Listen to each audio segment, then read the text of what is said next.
കൂട്ടുകാരെ, പ്രിയപ്പെട്ട കൂട്ടുകാരെ, ലോകമെമ്പാടുമുള്ള മുസ്ലിങ്ങളെല്ലാം മുത്തുനബിയുടെ ജന്മദിനം വളരെ ആവേശപൂർവ്വം കൊണ്ടാടുന്ന ഈ മീലാദ് മഹാസംഗമത്തിൽ ഒരു കൊച്ചു കഥ പറയാൻ പൂതിയായപ്പോഴാണ് ഞാൻ ഇങ്ങോട്ട് കയറി വന്നത്.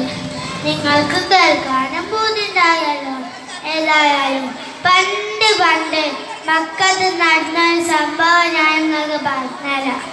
ഒരു ദിവസം അവിടെ കുറച്ചാളുകൾ ഭയങ്കര ചർച്ചയിലാണ്.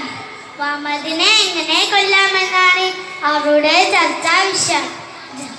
ജഹാലത്തിനുള്ള ഇന്റർനാഷണൽ സർട്ടിഫിക്കറ്റ് ലഭിച്ച മിസ്റ്റർ അബൂജാലാണ് ചർച്ചയ്ക്ക് നേതൃത്വം നൽകുന്നത്. പലരും പല അഭിപ്രായങ്ങളും പറഞ്ഞു.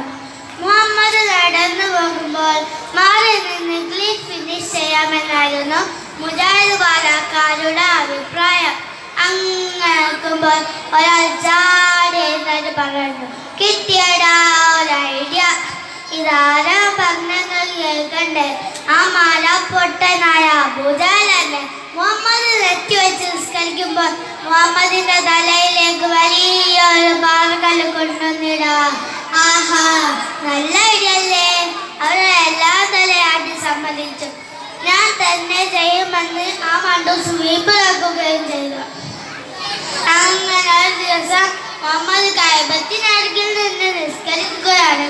നബി സുജൂദിലേക്ക് പോയപ്പോൾ അതാ ഒരു വലിയ പാറയും താങ്ങി പിടിച്ച് ആ പഹയന്നു നീങ്ങുന്നു. മുഹമ്മദിന്റെ അടുത്തെത്തി. വളരെ പ്രയാസപ്പെട്ട് ഇങ്ങനെ പൊന്നിച്ചൊരൊറ്റ ഇടലാട്ടിട്ടു.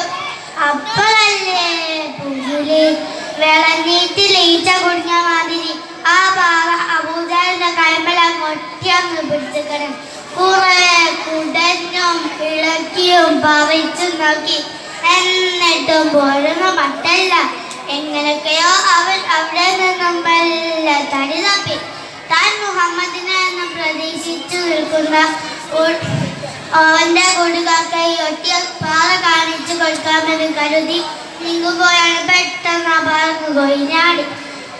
നിരാശനായി ലിംബിയനായി ചെന്ന നേതാവിനെ അവരെല്ലാവരും കൂടി കൂക്ക് വിളിക്കുകയും പരിഹസിക്കുകയും ചെയ്തു. അതുകൊണ്ട് കൂട്ടുകാരെ, നമ്മൾ വലിയ വലിയ ആളുകളെയും പണ്ഡിതന്മാരെയും കളിയാക്കുകയോ പരിഹസിക്കുകയോ കുറ്റം പറയുകയോ ചെയ്യരുത് എന്ന അപേക്ഷയോടെ എൻ്റെ കഥ ഞാൻ ഇവിടെ അവസാനിപ്പിക്കുന്നു. അസ്സലാമു അലൈക്കും.